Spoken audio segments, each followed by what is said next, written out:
story about an entrepreneur. The year is 2008, and the company that this entrepreneur founded has just turned 9 years old. He and his two co-founders were able to take a $3,000 investment that they made in 1999 and grow that to $2.5 million in revenues in the year of 2008. And they had 25 amazing, engaged, loyal employees. And things are going so well for this entrepreneur, he actually hires 2 management consultants to help him kind of scale the business, to help get this figured out. And they're winning many accolades. So they were selected as the 25th fastest growing private company in the state of Minnesota in the year 2008. And for the second year in a row, they're on the Inc. 5000 list. Things are going really well. In fact, they're going so well for this entrepreneur that he gets to take a 1-month sabbatical in June of 2008. He goes to the Sundance Institute to pursue another one of his passions, which is filmmaking. And he actually gets to work with film directors who are trying to make their first movies. And the films that they workshop out there get made into real films. Films like Paperman, starring Jeff Daniels. Here, starring Ben Foster. So, back in Minneapolis in September of 2008, there's a lot going on with the economy. And this entrepreneur is having lunch with his 2 management consultants, and they're talking about everything that's going on in the news. So Lehman Brothers has just collapsed. And there's constant coverage going on CNN about whether or not the Senate is going to pass a $700 billion bailout bill to save all the failing banks. And they're talking about what this, what if the markets crash, what this might mean for business. And a server walks up to the table and she says, "So what's the big deal? So if the markets crash, what's the big deal with that?" And one of the management consultants says, "Really bad stuff will happen. Like it might be hard for you to get like a credit card or a student loan or even to keep your job." And she says, "Well, I'm sure they'll figure something out." Well, within 2 weeks, the Dow dropped 800 points. There's turmoil in all the financial markets. And things start to get pretty hard for this entrepreneur. He has $250,000 on his credit line in his bank. It wasn't fully extended at the time. They were at a fast growth rate. He gets a call from his banker, and his banker says, "You need to pay this down immediately." And then he's got about $100,000 in bills that they have to pay to all their vendors. He's never been in a spot like this before. And the darkness starts to come in. And he says, or thinks to himself, "Wow, I've never felt this way before. Is this what it feels like to get divorced? Is this what it feels like to lose a loved one? Or is this worse?" He's spending his mornings talking to his clients, trying to get them to pay because no one wants to pay any checks. This is 2008. And he spends his afternoons talking to his vendors, trying to buy more time to stall on paying them. He's beginning to live month to month, week to week, and day to day. So from the darkness, he comes up with 3 ideas. Number 1, drink heavily. Number 2, escape to Brooklyn to make insect pornography movies with Isabella Rossellini. He's kind of he thinks in weird ways. Number 3, begin a serious yoga practice. Now, he experiments with drinking heavily, but he's really not much of a drinker. It doesn't help him very much. The problems are still there. Now, he does escape to Brooklyn to make insect pornography movies with Isabella Rossellini. Some films for the Sundance Channel. But he still finds himself on his lunch hours, talking on the phone to his office manager, trying to figure out how to deal with this cash flow crisis they're having back in Minneapolis. So when he's back in Minneapolis again, he decides to begin a serious yoga practice. So he begins to take this practice with a friend of his, who's a teacher in town in Minneapolis. And first he goes once a week, and then twice a week, and then 3 times a week. And he finds the practices incredibly challenging, but he also finds them emotional and cathartic. He begins to realize that the experiences he's having physically on the yoga mat are metaphors for what he's dealing with cerebrally as a CEO. He begins to see that through the practice on the yoga mat, he can start to see things just a little bit better. He's beginning to create space where before he was convinced there was none. I'd like to tell you a story about a yogi. This story starts in 1996, and at this point, yoga is not cool. There's nothing cool about yoga. This is before Lululemon. This is before core power yoga. And it's actually kind of hard to find a yoga studio. There's only like one or two in Minneapolis at the time, and you kind of have to know where to go to take a yoga class, if you can believe it or not. So a lot of classes are held in like community centers or libraries, and in this yogi's case, she takes a class in a church that comes complete with crappy carpeting, ugly paint job. And it's kind of pay as you go. You have to pay cash. They don't even have credit cards. You can't do a monthly subscription. So she goes to class, and because there's no Lululemon and no core power yoga, there's no boutiques, she wears her boyfriend's boxer briefs to class, and no one thinks this is weird. Truly. But she immediately loves yoga. It's challenging and infinite. And she finds, even though she's been athletic her whole life, she finds that she has to do things all in the course of one class in an hour and a half. She has to learn how to forward fold and back bend and twist and turn, and then take that sometimes upside down and learn how to do it there. And she's learning this huge, mysterious practice, and just falls in love with it. She also likes that she can take it with her anywhere she goes. You don't need any props or anything. You can do it while you're standing in line at the bank or at the supermarket. And she just she's in love with the practice. So now it's 1998, and yoga's getting bigger, but it's barely cool. It's still not very popular. But she's completely obsessed. She's been practicing for 2 years at this point, and she's starting to drive everybody crazy. So at a friend's suggestion, she begins to teach. She takes all of the furniture out of the living room of her one-bedroom apartment on Hennepin, moves it into the bedroom, and her first class teaching is born. So she teaches her friends from the local coffee shop and offers to teach for free, and they insist on paying her $5. So by 2003, she's been at this for a while now and realizes yoga is getting bigger. Teacher trainings are starting to be offered and become more widely accessible. And she realizes that if she's going to continue to do this, she should probably get some formal training. So she heads to the mountains of Austria. She finds a teacher training from a school out of New York City called GUD Yoga, and they're doing a training in Austria, so she goes. And for the first time, she learns about the philosophy. She learns about enlightenment and bliss and pushing back boundaries. And more space with this opens up for her. So she returns back to Minneapolis to teach, and she teaches, ends up teaching in a yoga studio in Northeast called Creative Electric Studios. It's an art gallery. So at this time, it's interesting because yoga has gotten popular enough that it's pretty easy to find a yoga studio, and it's more readily accessible. She wasn't able to find a place to teach in a studio, so she basically just created her own in this art gallery. So by 2006, yoga's cool, right? There's hipsters doing yoga, everybody knows what it is, everyone kind of wants a piece of the action, and she just continues to progress, builds up a corporate clientele, and becomes a personal trainer.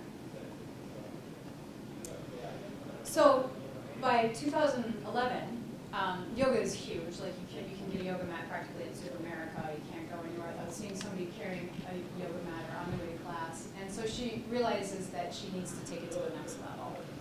So she begins to chat with a student of hers who is an experienced technology entrepreneur, and they talk about opening up, writing a business plan to open up a yoga studio. And she realizes she's never really worked through a business plan before, and she realizes as they work through the plan, it's really the same system that she uses to plan a class, to take people through a yoga class. So she takes a risk, and she opens a yoga studio. She opens Yoga Garden in northeast Minneapolis. It literally creates more space. I'm Laurel Van Meter, and I'm that Yogi. I just hit the black button. And I'm Patrick Riley, and I'm that CEO. And we're thrilled to talk with you guys today to basically share with you the discovery that we've made together, that when you bring the frameworks of yoga and being an entrepreneur or being involved in a startup, when you bring those things together, you can actually create more space and do more with your life and with your careers. So to help you see what we've learned, we're going to come at it from 3 ways. We're going to give you an overview of yoga and the entrepreneur. We're going to share with you our thesis that the sum can actually be greater than the parts. And then finally, we're going to share with you some ways to create space. So we'll start with a quick overview of yoga. So when you guys hear the word yoga, what are some of the things that you think of? What are some of the words that come to mind when you guys hear yoga? I would love to Balance. Balance. Namaste. Namaste. Yeah. Spirituality. Yeah. Okay, so all things that are a part of yoga. Here are a couple of things that people think of as well when you mention the word yoga. But the actual definition, or the more traditional definition of the word yoga, the word itself actually comes from the root word yuj. So the word yuj means to create unity or to create oneness. And even in the very beginning of defining yoga, they're putting the world into two places. They're creating polarities. They're dividing the world up into the physical world and into the spiritual world, like you said. And we're trying to create balance between two things. And that's really the origin of the practice. It's to try and be fully present, to be fully engaged, to be fully conscious, and move from the idea of transcendence to change.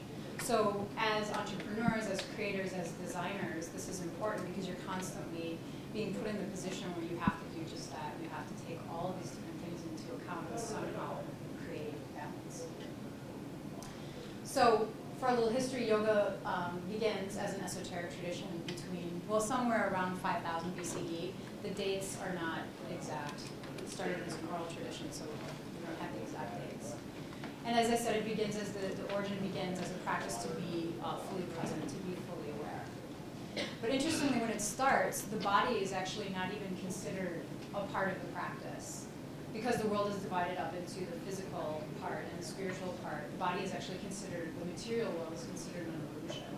And the whole practice is to just get into the spiritual world as much as you can. So you're talking a lot about transcendence at this point.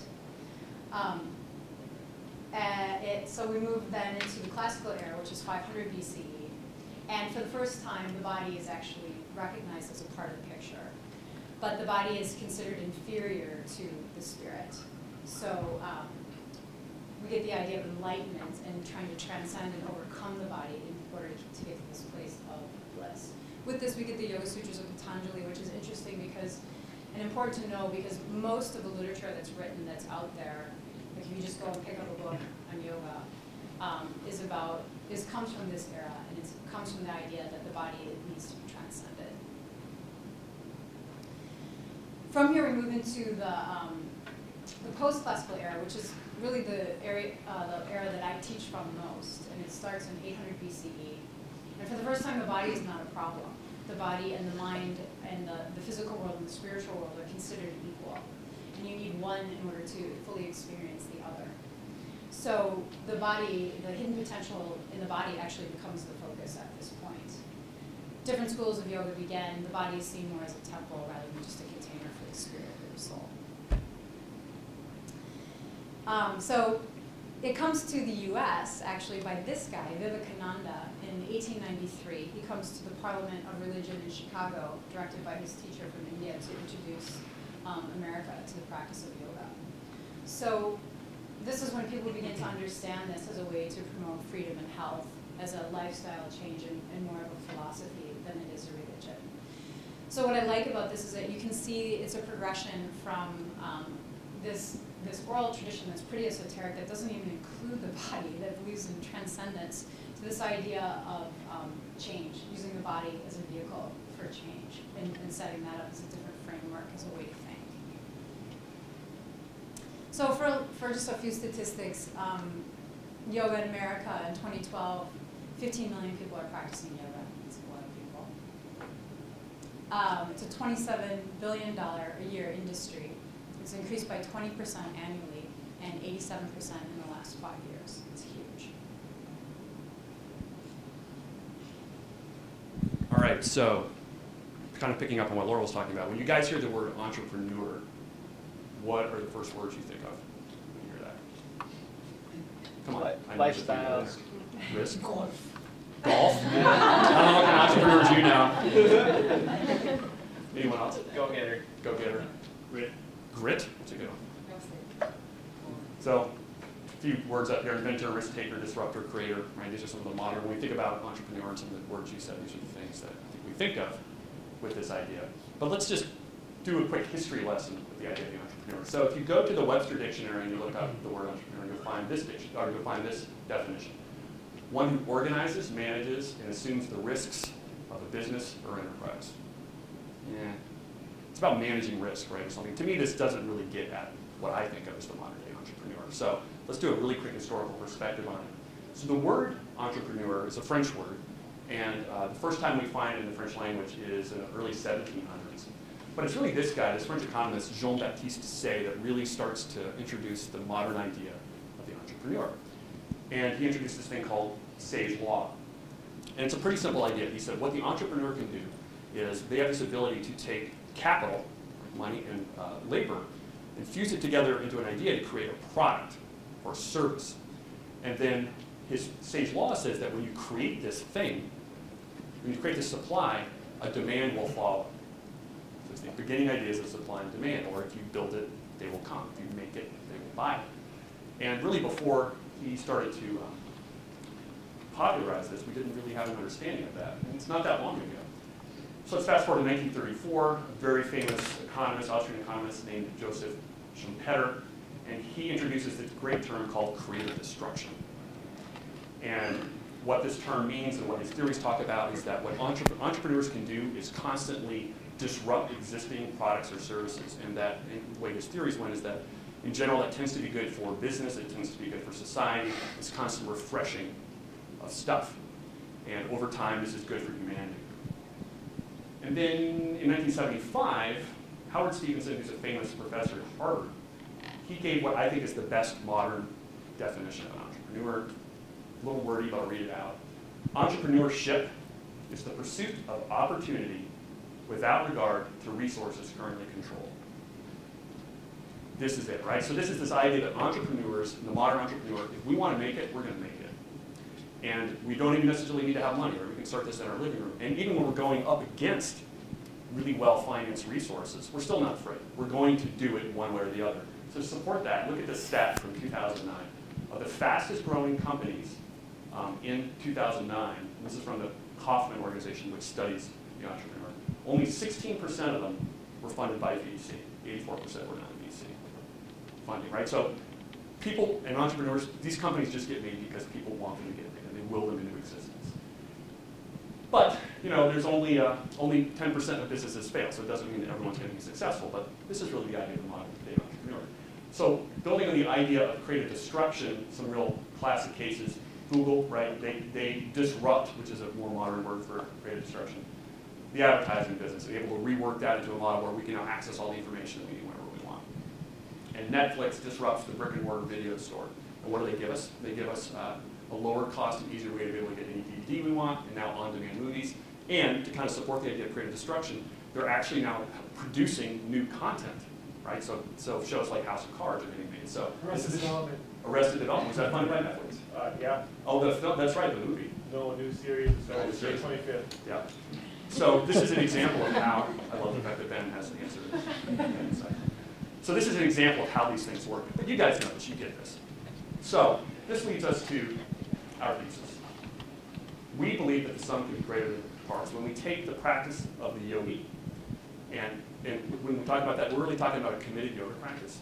And take that framework and put it together with the work of the entrepreneur, we can, this is our thesis, add 2 and 2 together and get 5. You can actually create more.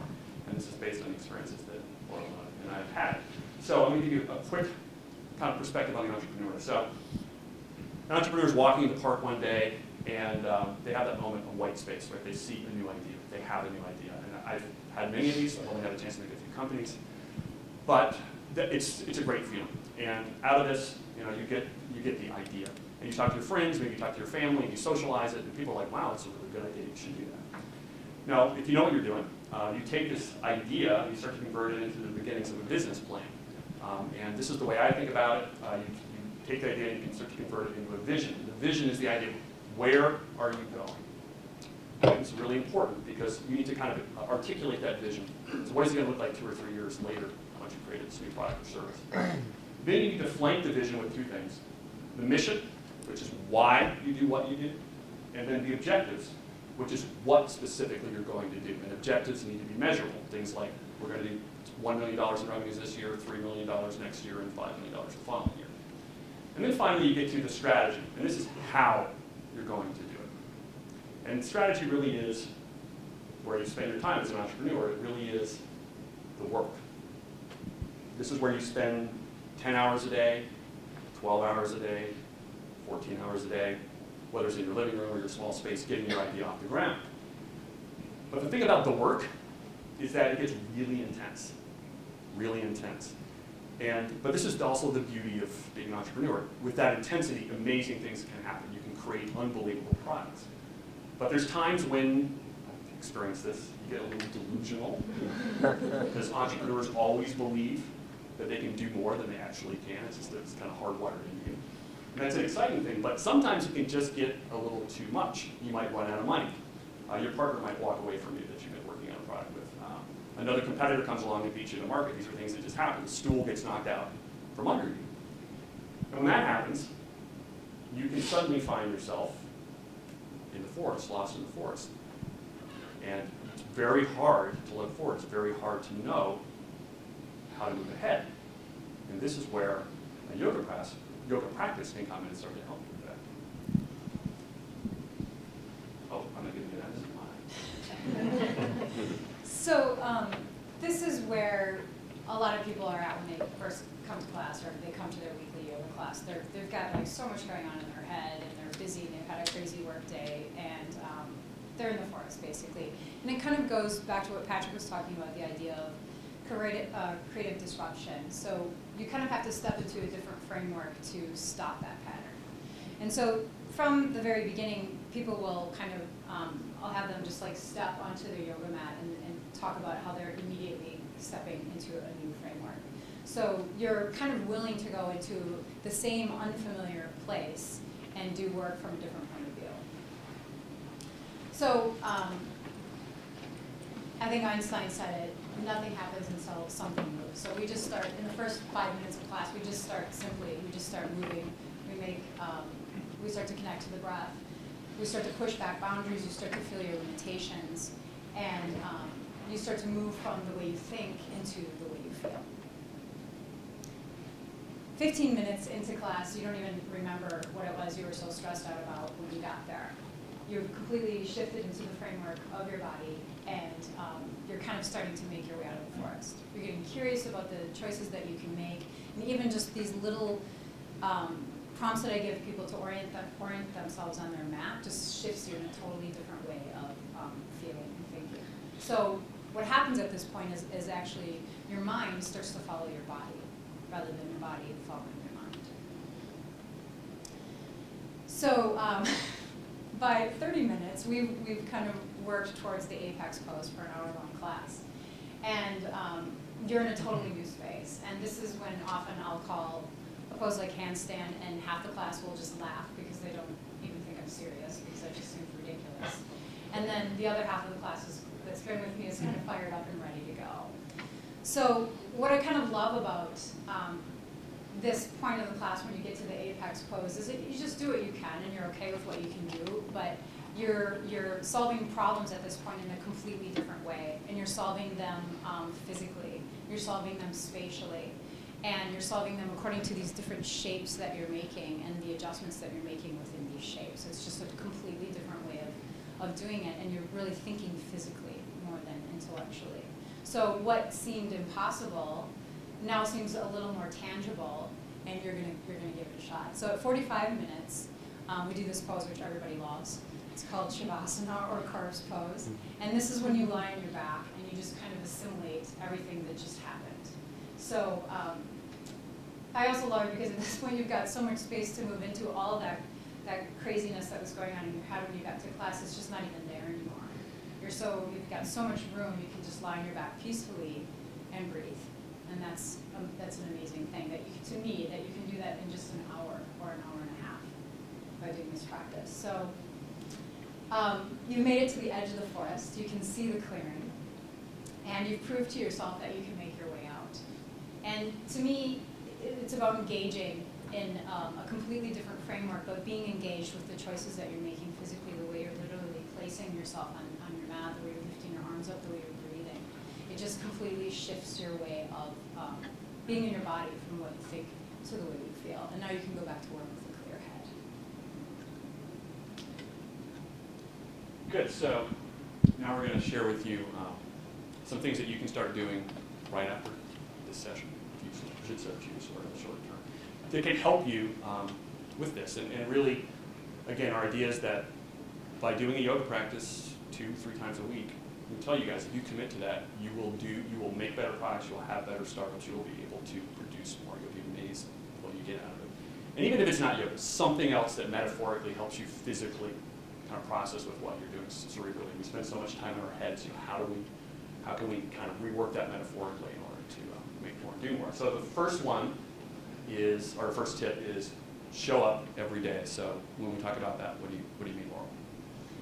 So to me, this is kind of like a tagline. I use this all the time when I send out emails or write on my blog. I always include this because if you just show up, something's going to happen, right? Something's going to change if you just get there. And that really is kind of the hardest part in a lot of ways. And it's the beginning of creating more space. And I think Woody Allen said it, 80% of success is just showing up. Great. Yeah, and it's the beginnings in my mind. It's the beginning of discipline. I mean, it's the same thing if you're doing a startup, right? Even if it's in your living room, you got to show up, even if it's after your day job, and start working on that idea. It's the beginning of discipline. So the next one is do the work. I know some of this sounds really elementary, but you would be amazed how much we lose perspective on it. So what do we mean by do the work, Laurel? So this to me is kind of like where the work becomes physical. And you were kind of talking about this in the beginning when you told the story of the entrepreneur, how it can become kind of emotional and cathartic. And so you kind of experience, I think, a lot of the same emotions when you step onto your mat and say you can't touch your toes, or you're not, whoa, or you're not flexible in a way. Suddenly the movie. Yeah.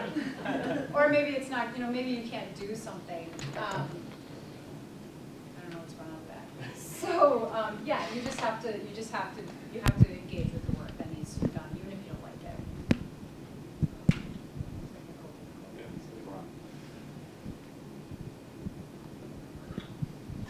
Maybe we'll see. Okay. So the third thing, so engage with the process. So what do we mean by that? So this to me is like I'll use the example of handstand. Like when I set the goal for the handstand, you'll spend probably 30 minutes getting to that, or 45 minutes getting to that. But really, you're only going to spend like maybe 2 to 5 minutes actually in that pose. And the work that you do leading up to that really is what you have to engage with. And what I love about, and to me this is so important because it makes me think of that quote by John Cage, which is there is no win or lose, there's only make. And it's just the idea of just being committed to that process of generating. And you need to go through these things in order to get to here, but this is that idea of that ongoing connectedness, and this really is what yoga is, really. It's this idea of constant engagement, constant pulling that energy in so that you can create more and do more. So the fourth thing, practice movement as another form of thinking. So this is probably one of my favorite on this list because to me it's the metaphor. It's what you learn through stepping onto your mat and moving from what you think to what you feel, and just letting your body think in a way, like working with the intelligence of your body rather than trying to intellectualize things all the time and figure it out through that path. Yeah, this is, for me, this is that, the way Laurel's saying, this is really that incredible metaphorical value you can get out of yoga practice. And finally, always be curious.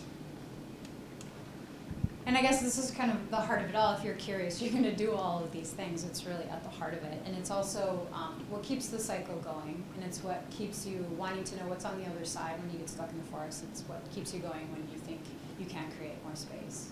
And every time, and through this practice and every time you do it, as much as I talk about yoga and I teach yoga and I practice yoga, I'm surprised how much I'm reminded of that every single time I come to my mat.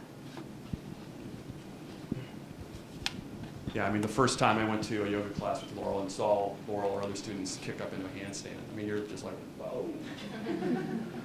And I'm getting there. Yeah, close. But that's that, you know, it's that idea of curiosity, and you know, and that, you know, obviously is similar for an entrepreneur too, when you're walking around, you're constantly looking at things and systems and thinking about ideas. So again, it's that very similar concept, and this is just a great way to think. So that's our presentation. Feel free to follow us on Twitter. We'd love to keep the conversation going. Chat with us after class. Want to find out more about Laurel's beautiful studio in Northeast Minneapolis, she'd be happy to tell you about that. And yeah, we've got a few minutes, I guess, maybe 4 or 5 minutes. You guys have any questions? So you have a modern service here. So what's your business? What do you do? Oh, what's the business about? Okay. We're a human capital measurement company. So we have a enterprise software as a service platform that helps companies hire the right people, build an engaged and high-performing workforce. So it's kind of a human resources productivity platform. When we started the business, though, in 1999, it was really simple. We just wanted to start to do surveys on the web. And the experiences we had is we knew how larger organizations thought about measuring employees. So we just knew that they were going to start to do it on the web. So we literally started the business on the back of a napkin at a bar. And then it turned into what it is now. And it changed dramatically. And how did yoga help in your business? Me personally? Well, like the story that I opened up with. I mean, that was a very unique time for me personally, and obviously what was going on in the U.S. I mean, I'm not even overselling it when I say that I was so stressed beyond stress, and I could not see forward. I mean, the situation was so bad. When it gets that intense for that long, you stop seeing, you know, and then you literally almost start to. I was about to give up or just accept failure. And then I went to a yoga practice, and literally I would get to all these practices, and I would just be so emotional. I mean, aside from the fact that it was incredibly physical, but so emotional because, and I started to realize that, wow, it's cathartic. Because I'm starting, you know, and like Laurel would say something maybe in the class, kind of a theme for the class, and I'd be like, wow, it's the same thing I'm dealing with in the office. And it just literally helped me. It just started to sort things out for me. I could just start to see again. And it just gave me energy. And I mean, the business today is doing great. So we made it. We made it. And we're in the strongest position we've ever been in. But it was, for me personally, it was a real tool to help. And I haven't given up. No. And Yoga, or Laurel Studio is like a 5-minute walk from my office. That's kind of fun. That's why I helped her with her business plan. Other questions? Well, so, you know, you guys were talking about doing it every day and stuff like that. Yeah. Personally, you know, I started out doing good. I was going to yoga like 3 times a week, and then things get busy, and then winter comes, and like, maybe even a month ago. Yeah. What do you recommend for like, and I always have a hard time too, like knowing what to do at home and like what poses should go, because I know that like certain poses should have a counter pose. Yeah. Stuff like that, and I just don't even know how to start, I guess, Yeah. doing it at home. It's funny because people always ask us, like, basically, how do you do a home practice? And your home practice is not supposed to look like what you do in class. And that's really the hardest part, and that really, I mean, this is a huge conversation because it also says a lot to why people go to class, and even though when it's hard to get there, because it's so much easier to do it, a lead class in a group of people, there's just more energy in the room, it's just easier. So when you're doing it at home, you have to keep that in mind, and it's not, you might have like a 10-minute rule, just like roll out your mat and commit to being there for 10 minutes. And it kind of was like what I was saying when I went through the class, because in 10 minutes you're not even going to care. You're not even going to be because you're kind of self-conscious about it. You're not even going to be thinking about what is right or what is wrong. For me, I'm like, and I teach this way too, like I want my students to be autonomous, and I want them to just do what they need to do. I wouldn't worry about counter poses and stuff like that. Like my home practice doesn't look anything like what I teach in a lot of ways. Like I usually start my practice in a handstand. Like I usually just kick up in a handstand because it's one of my favorite poses. And I like because it just turns everything around, and then I just go from there. So you just I just start. Poses you feel like? Yep, pretty much. I mean, and then which sounds ridiculous, but you'll get a sequence started for you. You know, like you'll roll up every morning. Maybe you'll do down dog for like a couple of breaths, and then triangle pose, warrior poses. I guess I would say standing poses to start with. Headstand is also a really good pose to start with. That's what, I know, that's maybe a hard one, or against the wall. So, yeah, I mean, I don't have a specific sequence. I really think that that's a place for people to go, and you just kind of do what's comfortable for you. Or sometimes I'll just do seated poses for like 15 minutes. Just whatever makes you feel good. The whole idea is to get you out of, into a different state. Even if it's just a few minutes. Yeah, even if it's just a few minutes. And another thing to do is, there's a site called yogaglow.com. Oh, yeah. I don't know if you guys have heard of that. It's a really good site. I mean, I think you would agree. Some great teachers, and it costs like $15 a month, and it's HD quality. You can just play it on your TV, and you can choose like how long you want your practice to be. It could be 15 minutes, and then you can, they constantly are putting new videos up there. So it's a really good way. That's what I do in between classes at home. It's like I just have 15 minutes, and what am I in the mood for? Easy, hard, or particular kind of sequence, and it helps you learn some nice short sequences too, because you're like, oh, that's a nice like five set of those. Yeah. Yeah, I mean it can be just 20 minutes. Their sequences are like 20 and 30 minutes. Mm-hmm. Other questions? Sir. Yeah, my sister wants to start a yoga business. She's been teaching for like 5 years, and I believe in her. I believe she has the capability to like lead it and do it. But she is really worried and overwhelmed and doesn't have like the business savvy, and I'm really reluctant to help her because of like I'm scared that she has that nervous energy, and like I don't want to mesh with that, Should I help her? I don't know, Laurel, you want to jump into that one? Sure. Yeah, I mean it's like how fast yoga teacher trainees are being churned out it's insane, like thousands, even just in this city alone. And there's like, my yoga studio has like, I think 3 other studios within like a 3-block radius. So I guess for anybody that's gonna open a yoga studio, I guess I taught for almost 10 years before I had a studio, and I had a following going in.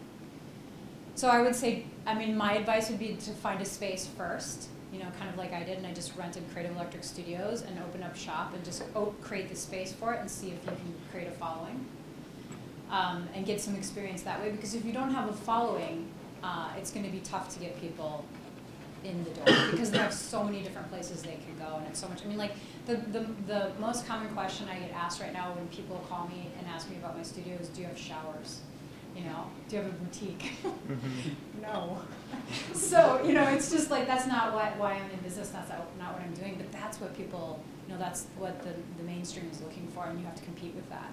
So, I think it would be good for her to do it on her own a little bit in a separate space first. I think that would probably be an excellent way for her to start, and then start to build a brand and get her website together and see if she can pull people in and create it from there. And then when she's got enough people, then open a studio, because the people are already there. Okay. And then she's got to get other teachers in, and she's got to keep building her business from there. So there's so many people just opening studios because it's great, because there's so much enthusiasm for yoga. And it's a great thing to do for a living. I love my job. But I've been doing it for 17 years. I've been doing it for a long time. Well, I think we're out of time. Thank you. Thanks, you guys.